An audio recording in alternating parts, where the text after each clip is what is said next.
दरवाजा बंद वाले बयान पर प्रशांत किशोर का तेजस्वी यादव पर तंज, अमित शाह को भी नहीं छोड़ा।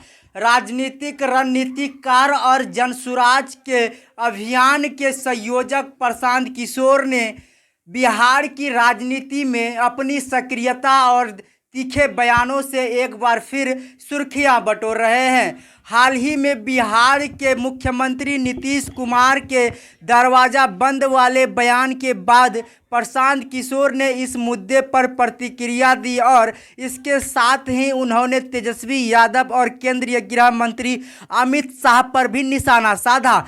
प्रशांत किशोर के इस बयान से बिहार की राजनीतिक स्थिति में नई हलचल मची हुई है। उन्होंने न केवल राज्य के राजनीतिक दलों और नेताओं पर सवाल उठाए हैं, बल्कि राज्य की जनता के मुद्दों को भी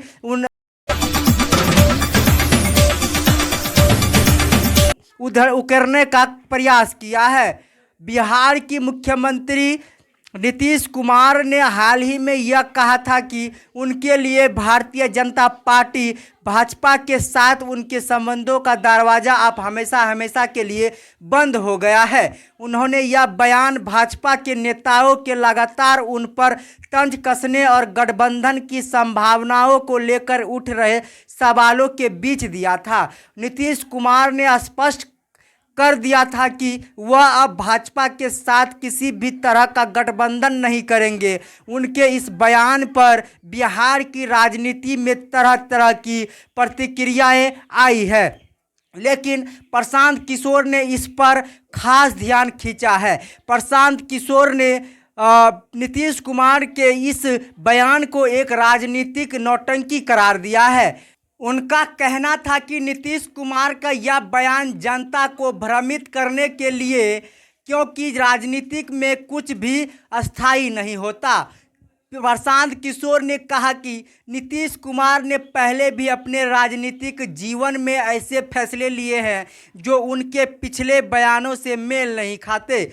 उन्होंने उदाहरण दिया कि किस तरह नीतीश कुमार ने 2017 में महागठबंधन से अलग होकर भाजपा के साथ सरकार बनाई थी, जबकि इससे पहले वह भाजपा के खिलाफ लगातार बयान देते रहे थे। प्रशांत किशोर ने नीतीश कुमार के इस बयान पर सवाल उठाते हुए कहा कि बिहार की राजनीति में ऐसे बयानों का कोई खास महत्व नहीं है। जनता असली मुद्दों पर ध्यान देना चाहती है, लेकिन नेता केवल सत्ता के लिए बयानबाजी करते हैं। नीतीश कुमार की इस घोषणा के बाद भी प्रशांत किशोर को लगता है कि अगर भविष्य में राजनीतिक समीकरण बदलते हैं तो नीतीश कुमार अपने रुख में बदलाव ला सकते हैं।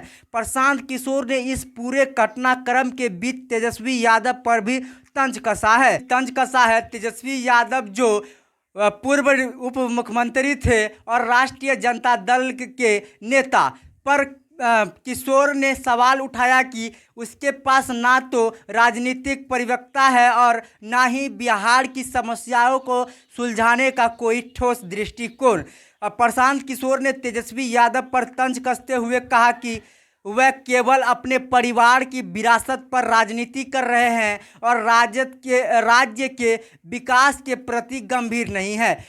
उसके पास नीतियों की कमी है। उसका कहना था कि अगर तेजस्वी यादव सचमुच बिहार की जनता के हितों के प्रति गंभीर होते तो वह अपने कार्यों और नीतियों के माध्यम से यह साबित करते। प्रशांत किशोर ने तेजस्वी यादव के चुनावी अभियानों को केवल एक नाटक करार दिया है और कहा है कि न केवल बयानबाजी करते हैं, जबकि राज्य की जनता असली मुद्दों जैसे रोजगार, शिक्षा, स्वास्थ्य और बुनियादी ढांचे पर काम चाहती है। प्रशांत किशोर ने अपने बयान में केवल बिहार के नेताओं को ही नहीं, बल्कि केंद्र सरकार और भाजपा के प्रमुख नेता अमित शाह पर भी निशाना साधा है। अमित शाह ने हाल ही में अपने बिहार दौरे के दौरान नीतीश कुमार पर तीखा हमला किया था और कहा था कि भाजपा के लिए नीतीश कुमार का दरवाज़ा हमेशा हमेशा के लिए बंद हो चुका है। इस पर प्रशांत किशोर ने अमित शाह को भी नहीं छोड़ा और उन पर निशाना साधते हुए कहा कि अमित शाह केवल राजनीतिक बयानबाजी कर रहे थे, जबकि उन्होंने बिहार की ज़मीन सिंचाइयों का ज्ञान नहीं है। प्रशांत किशोर के बयानों से यह स्पष्ट है कि बिहार की राजनीति इस समय एक महत्वपूर्ण मोड़ पर है। नीतीश कुमार जो कई दशकों से राज्य की राजनीति का अहम हिस्सा रहे हैं, तेजस्वी यादव भाजपा के खिलाफ खुलकर खड़े हो गए हैं। दूसरी ओर तेजस्वी यादव के नेतृत्व में राजद अपने पुराने राजनीतिक गौरव को पुनः प्राप्त करने का प्रयास कर रहे हैं। भाजपा भी बिहार में अपने संगठन को मजबूत करने के लिए सक्रिय है, लेकिन प्रशांत किशोर का मानना है कि यह सब केवल सत्ता संघर्ष तक सीमित है और जनता के असली मुद्दों पर ध्यान नहीं दिया जा रहा है। प्रशांत किशोर ने यह भी कहा कि बिहार की जनता अब ऐसे नेताओं और पार्टियों से थक चुकी है जो केवल राजनीतिक खेल खेलते हैं। बाकी खबर देखने के लिए आपका बहुत बहुत धन्यवाद। मेरा नाम पंकज कुमार है। वीडियो यूट्यूब पर देख रहे हैं तो चैनल को सब्सक्राइब, बेल आइकन जरूर दबा दीजिएगा। फेसबुक पर देख रहे हैं तो चैनल को फॉलो करना मत भूलिएगा। धन्यवाद।